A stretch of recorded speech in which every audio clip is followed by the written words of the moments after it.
bodies in the middle, places Black women at the center of the 20th and 21st century history of anti-rape and anti-racist social justice movements. With this project, Dr. Hislop argues that although the #MeToo and #SayHerName movements are contributing meaningfully to the story of race and sexual violence in America, the story is incomplete without a look at the past, without a look at these strong justice movements, the simultaneous literature that those movements indirectly produce, and perhaps surprisingly, the pedagogy around the topics of literature and faith. Our speaker is currently teaching a brand new upper-level English course titled Reading Sexual Violence and White Supremacy, A History and Literature of the Nation in Clemson University. Her forthcoming article in Law and Literature focuses on some of the same topics we covered in this talk: Afropessimism, justice, and sexual violence, but with a focus on Black immigrant women in the contemporary novel American by, I know her name, I know her TED Talk, I just say Adichie, yeah. It's the dangerous story. When Dr. Hislop is not excitedly poring over decades-old issues of Tiger to find stuff to teach in her class, she loves to go hiking in Gayl, where she lives, play ping pong with reluctant colleagues, and watch an episode of It's Always Sunny in Philadelphia. Additional research interests include graphic novel studies, film, television studies, and human studies. So without further ado, please join me in welcoming Dr. Hislop. Thanks so much, Victoria, for saying it's a little mouthful. And thank you so much for inviting me, and thank you all for coming. I have copies of the paper, if anyone wants accessible copies.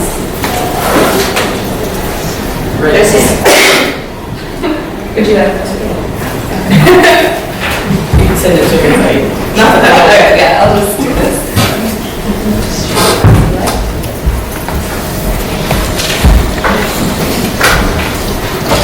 Afropessimistic Justice for Sexual Violence in Gayl Jones's Corregidora. So this presentation is part of a book project titled Bodies in the Middle, Black Women, Sexual Violence, and Justice. In the book, I argue that Afropessimistic justice is a means of radically reframing what it means for Black victims of sexual violence to heal from the crimes committed against them. Though Afropessimistic justice could refer to forms of healing that go beyond the scope of sexual violence, I am specifically interested in how Black femme bodies seek repair in the wake of sexual violation. Afropessimistic justice is a term that I created to refer to an ever-expanding cohort of strategies and frameworks that Black women use to achieve and or reject justice, healing, to recycle and or repair the trauma of sexual crimes. The Afropessimism of the justice is at least twofold. First, in order to engage with these strategies, Black women and their allies recognize that they must, to use Jared Sexton's definition of Afropessimism, not necessarily lose hope, but be suspicious of it. Namely, that they must be suspicious of a brand of hope that relies entirely on the legal system for justice. Second, the strategies themselves are not always regenerative, restorative, and or well-balanced. In fact, some of the women I'm presenting on today create their own justice systems, only to end up re-traumatizing themselves and their descendants. Such is the case in Gayl Jones's 1975 novel, Corregidora. Scholars of Jones's work often read Corregidora as a novel about the psychological and spiritual obstacles to healing historical traumas, but it is almost never read as a novel about justice. I argue that reading Corregidora through the Afropessimistic justice frame allows for us to not only see the novel in new ways, but also to recuperate the potential radicalness of the hopeless hope of failure upon which Jones meditates. Although most of this talk will cover the moments in Jones's novel most relevant to this presentation, I want to also spend some of my time talking about another case of Afropessimistic justice, the groundbreaking and historic case of Joanne Little, North Carolina v. Little. A Black woman-centric history of anti-rape and anti-racist struggle is as crucial to my project as the literature. The history, I argue, serves as an example of how these justice strategies I'm cataloging exist on a broad spectrum. There is, in other words, more than one way for Black female victims of sexual violence to manipulate failure for justice purposes. To juxtapose North Carolina v. Little and Corregidora also allows us to see Jones's eagerness to destabilize conservative notions of what Black women who have experienced sexual violence want for themselves, their bodies, and for their communities. In August 1974, 25-year-old Joanne Little, a prisoner at the Beaufort County Jail in North Carolina, was sexually assaulted by 62-year-old guard Clarence Alligood. Alligood threatened Little with an ice pick and forced her to perform fellatio. Little and her jailer struggled, but she eventually gained control of the ice pick, jabbed wildly, and fled the jail, leaving Alligood behind. She would later state that she thought she left him alive. However, after hours spent bleeding out, her assailant died. Little hid out from the police for months, but was eventually convinced by her lawyer, Jerry Paul, to turn herself in and plead guilty. It was self-defense after all. Plead not guilty, sorry. It was self-defense after all.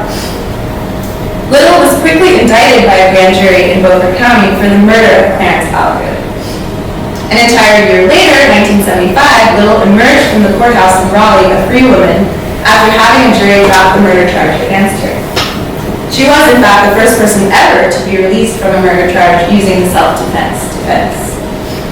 I was first introduced to the case of Joanne Little by historian Danielle McGuire's foundational monograph At the Dark End of the Street, which chronicles a number of landmark rape cases at which Black women in 20th century America are the center.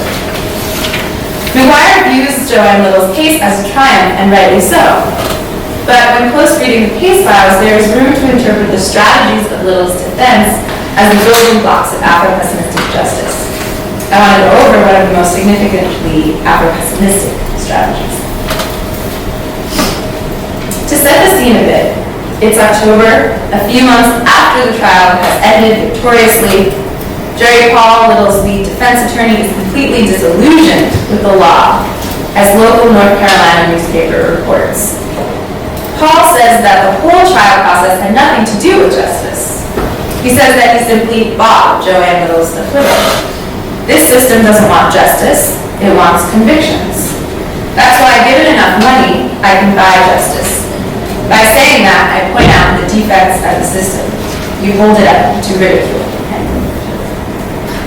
When Paul claims to have bought the system, he is not relying on false histrionics. Before the trial begins, Paul, Rosa Parks, SNCC, SCLC, and other civil rights organizations donated to the Joanne Little Legal Defense Fund, which raised over $300,000, a lot of money in 1975. This money paid for the best counsel, to mount an extensive jury selection process, to hire investigators, to fly in expert witnesses, to spend thousands on counseling. A psychic was even brought in. The Afropessimism of Paul's remarks lie in the suspicion of what hope in the system can do for a Black woman. He says very plainly, the system doesn't want justice. The primary strategy that follows from the suspicion is the extensive jury selection he mentions in his interview. This extensive jury selection belies an extraordinary amount of work that the defense team put into proving to the court that it would be impossible to select an unbiased jury in Beaufort County, a small majority white county with a small, impoverished Black population, and therefore the trial, they argued, would have to be relocated to Washington County, a more racially diverse district. Paul's motion to have the trial relocated was one of many keys that made State v. Little historic. And yet the tone of Paul's comments, the comments I just read, are not triumphant at all. The author of the article on Paul describes him as dispirited and ready to quit law. He really wants to become a TV writer or a consultant for crime shows, which I find really fascinating. Little echoes Paul's depressed affective register after the trial in one of the very few taped interviews she did with white North Carolinian playwright Rebecca Ranson for Southern Exposure in 1978. So this is 3 years after the trial has ended. In the interview, Little refers very briefly to the case, otherwise talking about the difficulties of her life growing up poor, with little familial support, and in and out of rocky romantic relationships. Little then sums up the case as such, quote, Washington, North Carolina is behind the rest of the world. It took 200 years to get racism the way it is, and it will take just that long to get it straightened out. After the incident happened at the jail, I was just running down the street, end quote. There is not much triumph in Little's tone as she talks about the embeddedness of racism in society. quote, "It took 200 years to get racism the way it is, and it'll take just that long to get it straightened out." Though there is some hope in the notion that racism will get, quote, "straightened out," both Paul and Little express a certain defeatism. Their attitudes make sense given the systemic forces that they were up against and some logistical factors. The trial took a full year and an incredible amount of time, money, and research. After the trial, Little still had to return to jail for several months to fulfill her original sentence for larceny, not to mention that Little's willingness to be repeatedly examined and cross-examined in front of a jury meant that she was exposed to the prosecution's constant sexism, racism, and re-traumatization. Their victory is also tainted with the knowledge that Paul elucidates, quote, "The system doesn't want justice." Paul implies that one cannot be a system designed to punish rather than protect Black women with the logic and truth of her victimization alone. In other words, Little's defense could not rely solely on her testimony. The defense team must make her case representative, one that points to the defects of the system, point to the ways that the system fails to function equally for all. Paul and his co-defense attorney on the case, Karen Galloway, then, in a phrase, operated with an Afropessimistic justice mindset. This mindset demonstrates little to no faith in the system's ability to function for Black lives, and thus explicitly uses the few loopholes within the system so that the system malfunctions. Little's defense manipulated the legal system to manipulate the outcome. They relocated the trial so as to have a more diverse and unbiased jury in the more urban city of Raleigh. They flew in experts. They used what was at the time very recent feminist criticism from the Academy, as well as from the Gayl. They used media coverage to their advantage. When one uses an attack on a system to generate a victory for one individual woman, it seems inevitable that this victory would feel somewhat hollow. What assurance do Little and the defense have that the victory will act as a precedent when stacked against 200 years of perceived failure? I view this defeatism alongside victory as potentially endemic to not only the struggle for Black rights, but also the struggle for the Black rape victim in the courtroom. It is worth noting here that State v. Little is no ordinary rape case.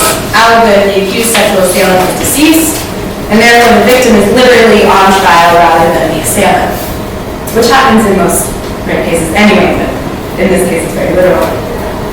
In spite and/or because of this exceptionalism, the reactions of Little and Paul to their enormous win speak to the broader failure of the law to redress the crime of rape. As with most violent and/or sexual crime, the law operates more or less under the terms of revenge, or what Nietzsche, by way of Andy Brown in her book States of Injury, would call ressentiment. Brown claims that the function of ressentiment is not to liberate, rather to trap everyone, both the powerful and the powerless, in a cycle of pain. Paul and Galloway manipulate the outcome of State v. Little by manipulating the context, but they cannot afford to have any interest in ending this cycle of pain that Brown describes. Though there is nothing specific in Brown's theory to Black victims of injustice, I argue that this cycle of pain is a vital part of how Afropessimistic justice operates in general. Gayl Jones's Corregidora is at the center of this cyclical interest. State v. Little helps to frame a justice-centric reading of Corregidora because of the suspicion and hope that they share. However, Jones's novel takes Afropessimistic justice to a much more radical extreme by inviting her characters to turn that suspicion into an investment in failure and active self-harm. The novel Corregidora follows Ursa Corregidora. Ursa is a young woman living in 1940s Kansas City and working as a blues singer. She is also the descendant of 2 generations of women who were enslaved in Portugal, namely her grandmother and great-grandmother. The Corregidora women tell and retell the story of their enslavement to each generation, who just so happened to be female. And I should mention this telling and retelling takes up a large amount of space in the book. It happens over and over. The story is a brutal one of their master and relative known only as Old Man Corregidora, incestuously raping them and coercing the women to work as prostitutes for him. The act of oral storytelling has a long and significant history for African Americans, but there is an added and somewhat dysfunctional significance of storytelling for the Corregidora women, as this excerpt of a conversation between young Ursa and her great-grand demonstrates. "You telling the truth, great-grand," she slapped me. "Don't you ever ask if I'm lying." Because they didn't want to leave no evidence of what they'd done. So it couldn't be held against them. And I'm leaving evidence. And you got to leave evidence too. And when it comes time to hold up the evidence, we got to have evidence to hold up. That's why they burned all the papers, so there wouldn't be no evidence to hold up against them. Oh, I was 5 years old then. The first sign of the dysfunction of this oral storytelling is how young Ursa is when first exposed to this story of rape, incest, and sex trafficking. She's only 5 years old. The second sign is the physical abuse that Great Graham inflicts on Ursa for questioning the veracity of this story. For Great Graham, it seems the trauma, psychological and physical, are necessary and collateral to this familial project. This project is multifaceted in its utter ambiguity, so let's delve into these many facets. Great Graham refers to the fact that they burned all the papers, implying that their Portuguese masters destroyed proof of something, but proof of what? Proof of their purchase as slaves, some kind of documents that proved their coerced prostitution. Despite this ambiguity, one takeaway from this excerpt is that the Corregidora women acknowledge that this absence of formal evidence demands their exclusion from systems of so-called formal and/or public complaint, a court of law, a freedmen's bureau, against their abusers, and opt for two very specific informal and/or private public tools that they have at their disposal. The first being oral storytelling, and the second being biological reproduction. Graham, the final living generation born into slavery, explains the function of reproduction later on in the novel. Quote, "The important thing is making generations. They can burn the papers, but they can't burn conscious Ursa. And that's what makes the evidence, and that's what makes the verdict." Black authors such as Toni Morrison and Alice Walker, through their fictional characters, may espouse the benefits of oral storytelling as a kind of healing in itself. But Jones examines the dark underside of that healing. The Corregidora women want the storytelling to do a certain kind of justice work for them, one that emotionally or philosophically combats the historical erasure of their rape and brutal exploitation until, as Great Graham says, time comes. The women create what I call a reproductive justice system as a stopgap between the injustice of the present and the justice of the imagined future. But when will time come? And what would the makers of such a time, markers of such a time, be? A time of less racial and sexual inequality, a time when the law functions for all equally, views the rape of all women as criminal, and proceeds to redress the sexual violence experienced by them to the fullest extent of the law? Jones provides no answers to such questions because there are none. In fact, the inability to answer such questions seems to be the point. I posit that the failure of the women's system to fulfill justice, that is the point. Jones represents the Corregidora women as abstract mimics of the American legal justice system in a variety of ways. They use trial terminology, verdict, evidence. They define justice as vengeance. But the Corregidora women deviate from democratic justice when they use failure as an organizing principle. Bearing children will ultimately fail to enact justice. The telling and retelling of the stories of brutalization will also fail to enact justice. Graham and Great Graham know this, yet they endanger and re-traumatize themselves and their descendants anyway. Jones represents Black women as deliverers of their own brand of justice, an Afropessimistic justice that is imagined, impossible, and structured around the principles of failure. But she also maintains that the system bases itself deeply in certain tenets of the American justice system. Jones's interest in the American legal justice system is one of many indications that the law is central to Afropessimistic justice. The law is a relatively unexplored avenue of thought in recent scholarly work on Corregidora. Work by scholars such as Jennifer Conrad-Black, Camille Pasalacqua, Donia Elizabeth Allen, Bethany Jacobs, and Soren Hard read Corregidora in the context of trauma, memory, the global history of enslaved communities, musicology, and personal growth.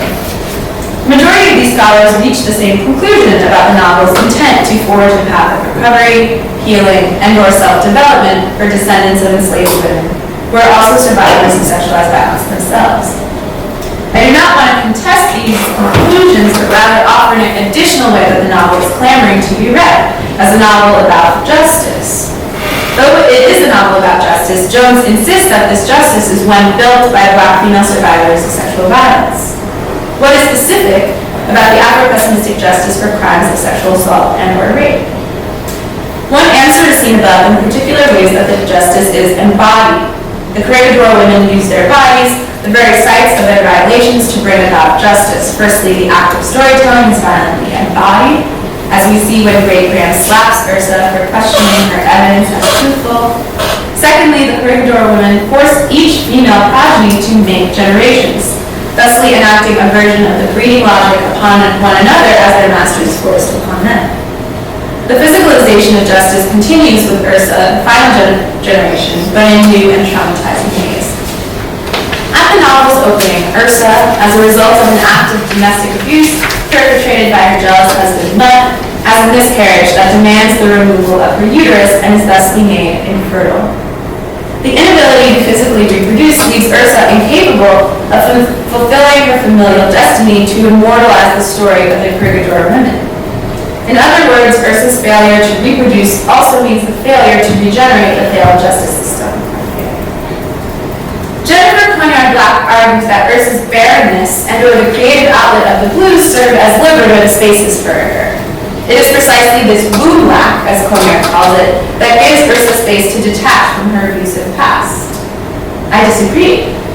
I do not think that anything Ursa attempts to use to heal blues, sex, friendship, etc. is fully liberative or allows for significant physical or emotional healing.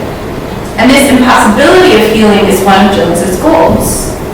Jones does not give the reader enough time with Ursa for us to see such a full recovery as the one that scholars often assert. Critics of Corregidora often cite the final scene of the novel as the moment when Ursa is capable of healing or moving beyond the pain of her familial past. I concede that this reading of the final scene as offering closure makes some sense. A very short but impactful scene. It occurs as we flash forward to 1969, 22 years from the outset of the novel set in 1947. Ursa has been continuing to work as a blues singer at a different club in Kentucky when her ex-husband Mutt, a man she has not seen in many years, walks in. A brief exchange of words is very quickly followed by a sexual reunion between the ex-lovers in Mutt's hotel room. And this sex scene is revelatory for Ursa. Her internal monologue announces an epiphany, a gap in her family history that she is suddenly able to fill. Neither Graham nor Ursa's mother, Mama, ever understood why Great Graham had to run away from old man Corregidora. In the midst of performing oral sex on Mutt, Ursa suddenly claims that she understands what Great Graham must have done to her master. And this is also she's thinking.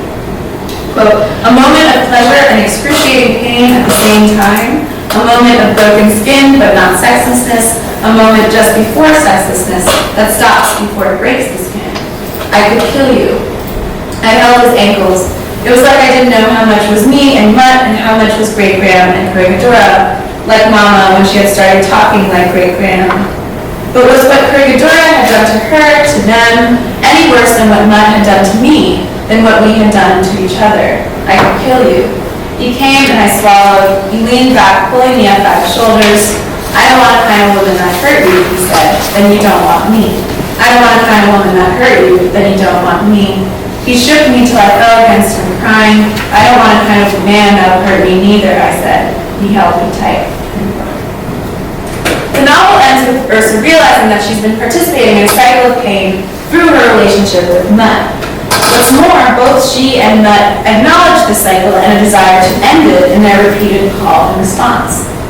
But simply because each partner acknowledges that desire to end this cycle, and it's just very bleak. So people start thinking, oh, there's like bleak. There are sad black people walking around. We need to like do something with all this this work that could be contributing to something, to some collection. It's since been also kind of used to talk about the ways that the West views African countries or the African continent as a place where things die, where things fail, where everything is backwards. So it has a lot of different meanings depending on what context you're talking about it in, and I just am using it in like a really specific way. But I just wanted to point that out. But thank you for that. It's really important.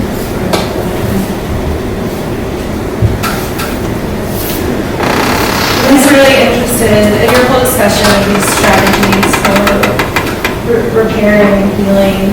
from reporting sexual crimes in the way that I was interested in women that were kind of retelling the story and kind of, this necessity of expressing traumatic experiences and histories, but that not being enough.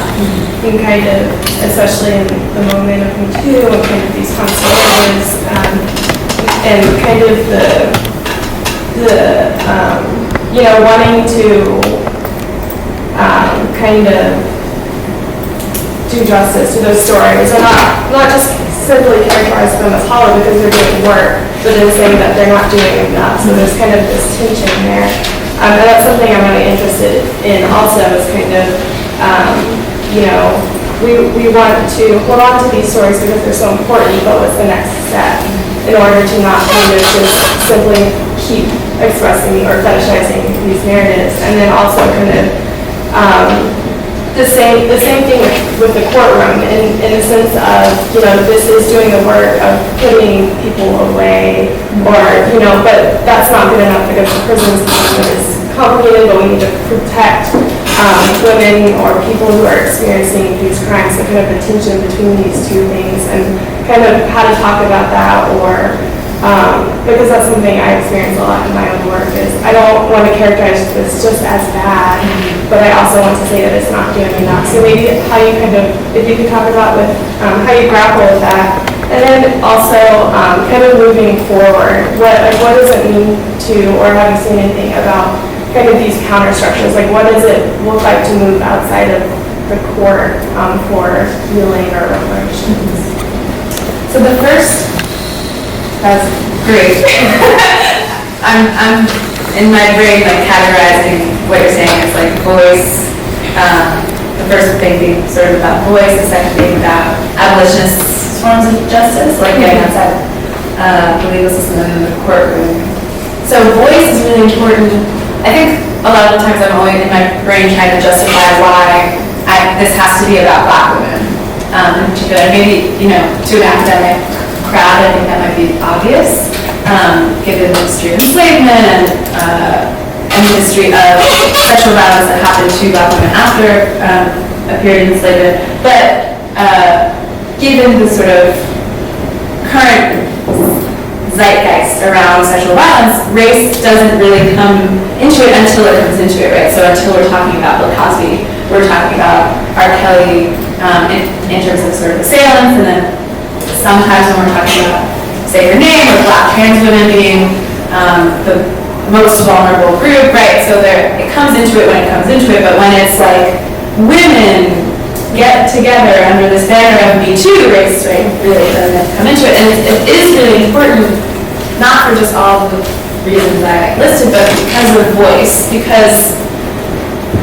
exactly what Black female writers are trying to do in the 1970s, Alice Walker, Toni Morrison, Gayl Jones, is sort of step back from the white feminist movement and say, this I you're all fighting for, this individual, girl power, girl boss, there was no girl boss then, but I'm thinking shoulder pads, 80s woman who's gonna get what she wants is that's not what we want, right? That I doesn't function out for us the same way it does in a courtroom, in a situation where we're trying to stand up and tell our story about sexual violence. So the power of that I is diminished especially when we're talking about history where people who stood up, even actually long before Joanne Little, couldn't even get their assailants indicted, let alone convicted, right, by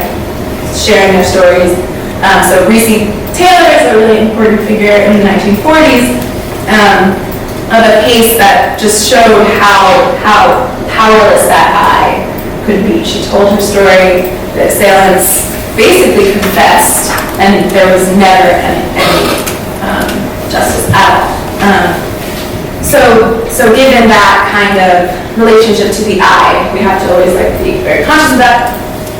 I'm going to actually do both of the sort of abolitionist questions together, so that just to summarize, abolitionist justice being sort of a way of looking at justice outside of a prison system specifically. So abolish prison systems because they don't actually deliver justice. They instead just incur injustice upon a whole other group of people, right? And this is especially true in the case of rape, where if you look at sort of, especially in the South, state by state, how many Black men are being convicted of rape, how many Black men are being put to death for rape as late as 1975, the numbers are astronomically higher. Sort of cognizant, but it's really hard, right, when you're also trying to do feminist justice work. And the kinds of solutions that people are coming up with are what would be called anti-carceral feminist justice. Insight is a really good group to look at, INCITE, exclamation mark, which is community-based justice. So, which is already something that has happened for generations within marginalized communities that are afraid of the police, right? You don't want your next door neighbor, you don't want to call social services on your next door neighbor, you know that they will take the children away, so you talk to your neighbor and try to think maybe you need to take the kids while the neighbor is working. And so that there's no complaints being filed by other neighbors who don't know you, right? So these kinds of, the solutions are really tenuous right now, but that kind of work has always been done and is being done on a ground level that's not being really documented, right? So people who, it's especially easy to do when it's spousal or intimate partner violence, because you can get the victim and the assailant together, presumably, for some kind of mediation, and draw real severe boundaries. Now this only really works in a place where there's like community monitoring, people being really cognizant of where people are, right? So to do the kind of justice where we want the police to do without the police is really difficult if you're not equipped for that, right? Or our community's not equipped for that. But it's a really exciting thing to imagine, right? And this is where literature is the most important piece, because that's where imagination is happening in so much more fruitful ways than in the legal system or in really anywhere. So that's like where I draw some of my Afropessimistic hope is from literature. To just pick up off of this, that idea of even, attention that we live in, of like, what is the next step for this? And I'm wondering too, it seems there's always this temptation to treat sexual violence or rape cases or those as individual things, right? As these kinds of subjective, horrifying, individualized events. And so I'm wondering, even just thinking about like reconstructing this idea of community and this idea of like collective trauma. This is something that is not, this isn't just like one, these aren't all individual based cases, right? There's some sort of is there a way to collectively think through, like where you ended was so beautiful, this idea of thinking about, we're not ever going to have this tidy solution, so even if you deal with on a case-by-case basis, or even within individual stories, because things are so important, and then, thinking about how those are mapped together, how do we hold those ideas of pain, and knowing that, like, we're not really going, the end goal here is not necessarily to just, like, sterilize the world and get rid of violence entirely, because it's not going away. The violence has happened. It's always going to be there. And so how do you like hold those things in tension and also think about that kind of collective trauma without stifling individual voices or silencing those kinds of the process of mourning together? Yeah.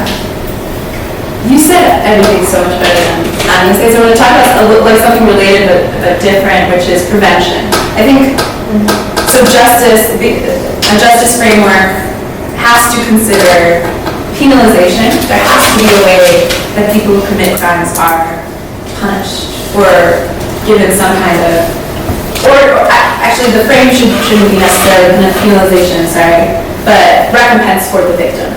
And the victim gets to, in this abolition framework, in this anti-carceral feminist framework, the victim should get to say how the assailant is treated, is penalized, is punished. And obviously within this sort of abolitionist frame, the sort of hope is that the communities care about each other enough to go outside of the prison system that obviously the person who's been victimized cares about her assailant, right? She has to in order to not want him to go, or her to go to jail and get wrapped up in a terrible system. So there's a certain amount of care required, I think is what you're getting at, for that system to work. And I don't think that that's necessarily impossible. So that's, but the other piece of that justice work is prevention, and it doesn't get discussed enough. All of our conversations about sexual violence are always already after it has happened, right? And what do we do now? Which is such a terribly, that's the most pessimistic perspective I can think of, is there's no imaginative room for a world where rape is being prevented or actively, or even before we're preventing the rape culture, right, that produces rape, that produces sexual violence. So work being done to sexually educate people, right? Educate people about their bodies and how they work, how sexual pleasure happens. Like, obviously not all sexual violence happens because of a lack of education, but some of it does.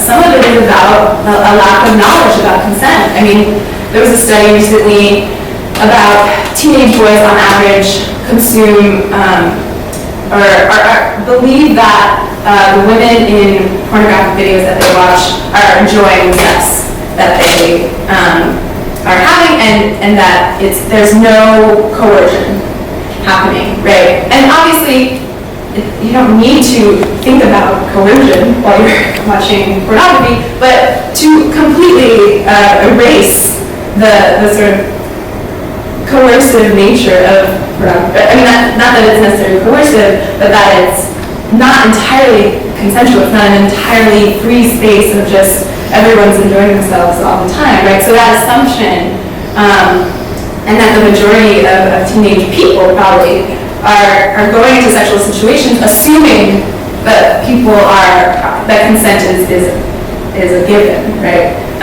Is really dangerous and could be a part of a really important prevention programming.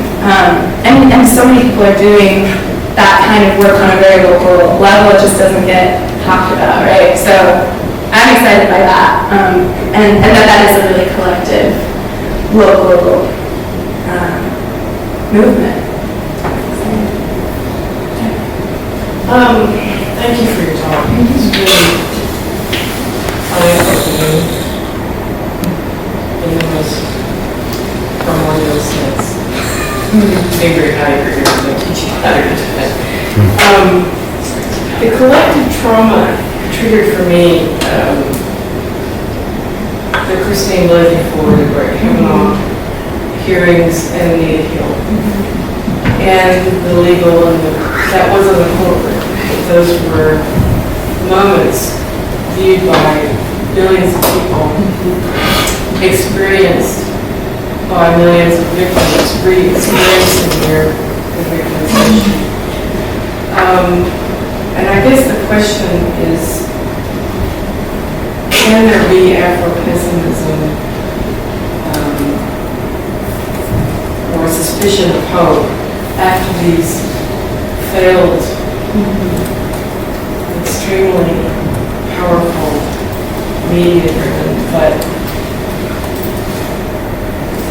pathos-laden events? Yeah, so the hope and hopelessness of those events to me are, people always think that the failure of those hearings will cause people to reporting to go down, and it usually doesn't. It usually it can increase because the internet is starting to become a sort of reporting zone. Obviously, it can have some severe effects on reporting too, and we should talk more about sort of how impossible it is to know how much is not being reported, right? It's kind of I just watched Chernobyl, so I was going to say it's kind of a Soviet idea, like track the not reporting. Everyone should watch it, it's really good. Yeah, those moments are important because they bring the topic out. And it's been, I mean, when we look at the history of sexual violence, it's actually really remarkable to think about how little the amount of time is that we've had Title IX. Title IX has been applicable to sexual violence. That women have been able to get their own credit cards, it's really not that long. And so we've made a lot of progress very quickly, especially in the last 10 years with the internet. There's just way more access to these stories than ever before, so that all is wonderful. But every time, for me, those moments are always crushing because even the very liberal progressive response is about penalization, about penalization, about how there's this rage that comes out against the assailant, like how dare they, and of course that's just these people are committing acts and getting away with it, and rage should always be respected. But it misses the larger sort of whole, and it misses this person who's speaking the Ford and the Fords and the Hills. So the way focus gets pulled away from the victims and onto the assailants always kind of, to me, misses the point of it. So there's room for hope and hopelessness when those moments happen. Well, I agree. I just think those two particular cases are so crushing, not only because they get away with it, but because they're both now the Supreme Court of our country. So it is even more hopeless in a sense that not only do they get away with it, they don't just go on with their lives. We are all now standing under this justice system with two people on it, if not more. I'm not trying to say there's no right. That was an extremely collective, traumatic moment. Just yeah. So how do we sit in that pain, right? And I think the urge is to react to it, to get out of it, right? So rage against the assailant, I was saying, and there's just not a lot of sitting in it, which I think is what Jones would really want, right? Yeah. Thank you for moving forward. And to kind of still on Dr. Hayes' comment about if these people that we have into.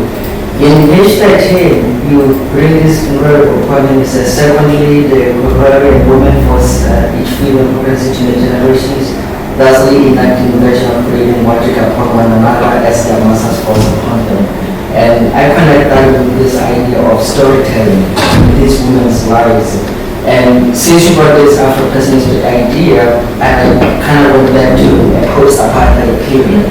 While in America, it's the masters, in Africa, it was the music, which is the Dutch.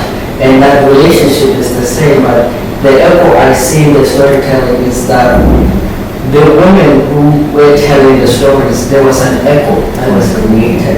And for the first time, recognition was there that people are being abused, while prior to that, the ideas of tradition in the storytelling themselves could also silence people. Because then, if you talk about being sexually abused, the tradition and the culture is frowned upon because you're talking about a sexual act which is almost taboo. But because of the storytelling in the community, it created an echo and recognition came forward, and therefore highlighting that aspect. And so, and I'm kind of talking about the post-colonial apartheid time, and to today, and it made a difference then to get people. We have people like Pearce which explains walking in the streets of South Africa with a lot of these different levels, but still look at very age. So somehow education came, and it's larger than hundreds of states that are going forward. I really like that part you brought up the second part, and I thought at first I didn't get the Afropessimistic word because I hadn't really understood it. The more to be done. So there's, and it's happening. It's not, I think, yeah, it's really easy because the news sucks. It's really easy to just be like, oh, I was burning. But like years before Anita Hill was even a thought, Joanne Little is winning, right? Years before Joanne Little, Reese Taylor has a whole movement collected in support of her, which is like unspeakable in the 1940s. So there are always these moments within failure and despair to see what work is being done and what work looks like, what justice work looks like, and how many different ways and forms it takes. Like I said, you're all teachers, I think, or most of you may be aspiring teachers, and you're doing it. So, especially if you're teaching here. So, take courage. But also be okay with sitting in the pain. It has to be okay. That brings back to me, or checks my pessimism. And I go back to the resentment or the Nietzsche, which not only meant revenge, but I took it more as a reactionary. So how to break the cycle of reactionary behavior is the trick. How to stop making scapegoats out of those who oppress you, or blame, shame, game. And so doing the work is the important way. One of the important ways is to move forward, to break the cycle of reactionary thought, reactionary behavior, more violence, you know. But that's the other sense of resentment that I think is an important element of research. Yeah, this just also brings me back to, again, we always have to keep looking back as we look forward. This is something I need to do more research on, but there's some, Native people, indigenous people are the first to experience sort of sexual violence here, right, in this land. And there were certain tribes that dealt with sexual violence by allowing the victim to do exactly what I mentioned earlier in an abolitionist frame dynamic, to decide what happens to the assailant, and many times they would kill them. And so are we interested in that? Right, and so just taking your point of getting outside of reactionary, getting outside of revenge, and yet what does that kind of power?